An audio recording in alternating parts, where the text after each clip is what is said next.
Welcome back, everyone, to today's Explainer. I am honestly so excited to guide you through this topic today, mostly because it literally affects every single one of us.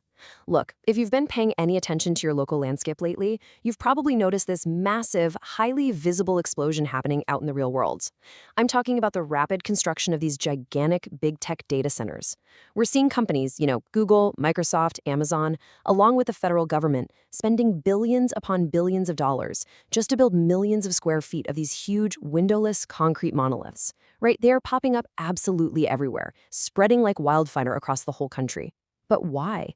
What's actually going on inside these massive buildings? And more importantly for us, what does all of this mean for your digital privacy? Well, we've got some pretty fascinating insights from a former CIA officer that answer exactly that. Okay, let's dive into this.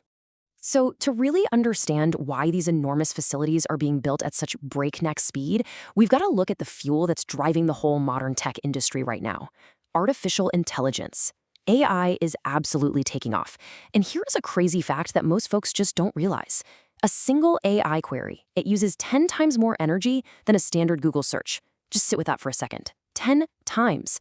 When you log into an AI tool to, say, brainstorm some ideas, ask it to plan your next weekend trip, or generate a dinner recipe, you are pulling 10 times the power of a traditional search. Now, multiply that by the millions and millions of people using AI every single day, you really start to understand the incredible, unbelievable demand for electricity, power, and storage. These data centers, they're the physical engines required to keep all that AI running. Oh, and by the way, if you find this kind of deep dive breakdown helpful, please take a quick second to like this explainer and subscribe so you don't miss any of our future digital privacy deep dives. But what is all that incredible computing power actually being used for? I mean, it's not just answering our random questions. It's building what intelligence professionals call a pattern of life. Now, what's really interesting about this slide is that this is the true goal behind the massive energy drain. A pattern of life is basically the continuous tracking of everything you do. They know exactly where you shop, they know what you like to do on the weekends, they know where you vacation, they know your home address, and they even know your standard travel routes. Building this comprehensive, lifelong digital profile on you requires an immense, truly immense amount of storage and electricity. Which brings us right back to why those data centers are going up like crazy. They aren't just processing random data. They are compiling the ongoing story of your entire life. To really grasp how invasive this pattern of life tracking actually is, we don't even have to look into some sci-fi distant future. We just have to look at how this data is already being used today. You know what? Sometimes you feel like your smart speaker is, well, listening to your conversations, figuring out exactly what you like to do or shop for.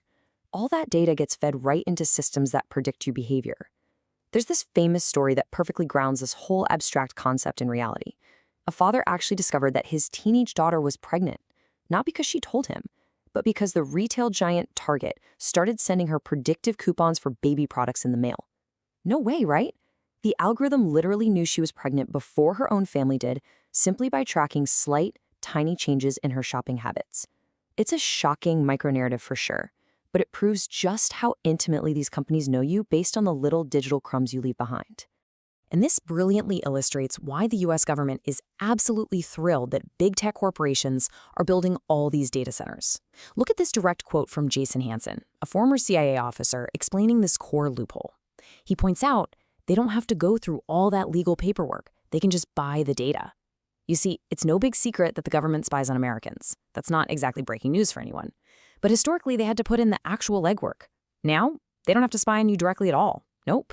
The big companies do the tracking for them. They compile your pattern of life, and then the federal government simply swoops in and purchases it.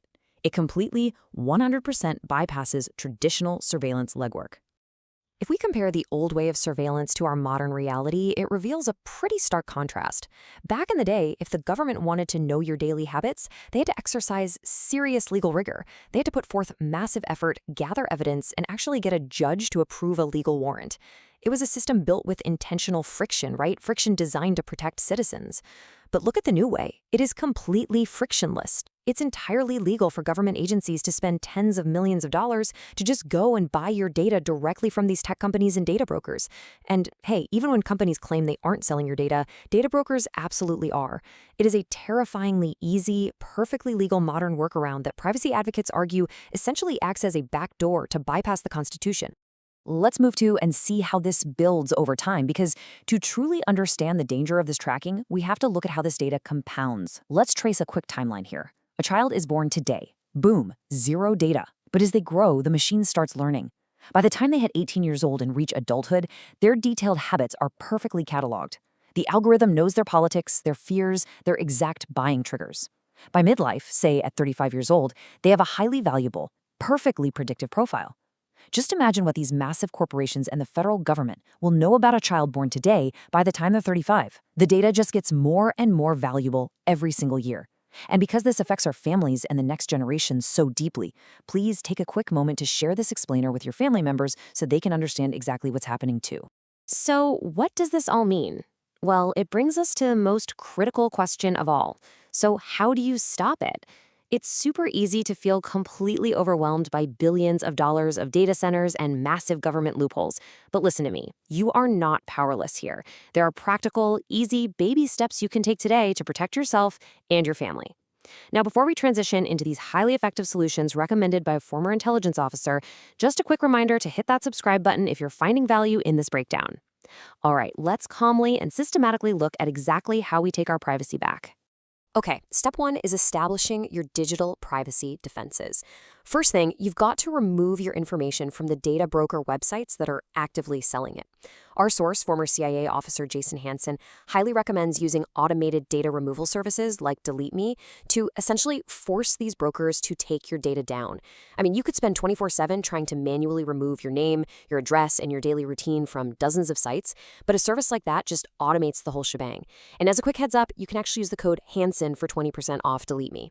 Second, you have to move away from standard devices and searches. Stop defaulting to Google, right? Switch to privacy-focused browsers like Brave or DuckDuckGo. Third, install and activate a virtual private network or VPN on all your devices, your phone, your laptop, everything. These mask your daily digital routine. Honestly, most people just don't do these simple things, which is exactly why they are so easily tracked and hacked. Now, beyond the digital screen, you also really need to think about physical and financial privacy. Look, there are a lot of unstable people out in the world, and you absolutely do not want them knowing your actual home address. So step one here is to start using an off-grid address for all your deliveries. Seriously, never have Amazon boxes or even a pizza delivered to your actual home. Use a UPS store mailbox as your physical address. Step two is to stockpile basic food and water so you aren't entirely reliant on the system if there's an emergency. And step three, the crucial point is you must freeze your credit at all the major bureaus. We hear about these massive data breaches at places like Walmart, Target, Home Depot pretty much all the time now. By simply going online and freezing your credit, you ensure that even if your data is breached, absolutely no one can open a bank account, get a car loan, or take out a mortgage in your name. The reality is, the world isn't really getting any safer, and our privacy is being compromised more and more each day by the sheer scale of these new data centers and the AI models they're powering. But you have the tools, you have the defenses. So I'm going to leave you with this final thought.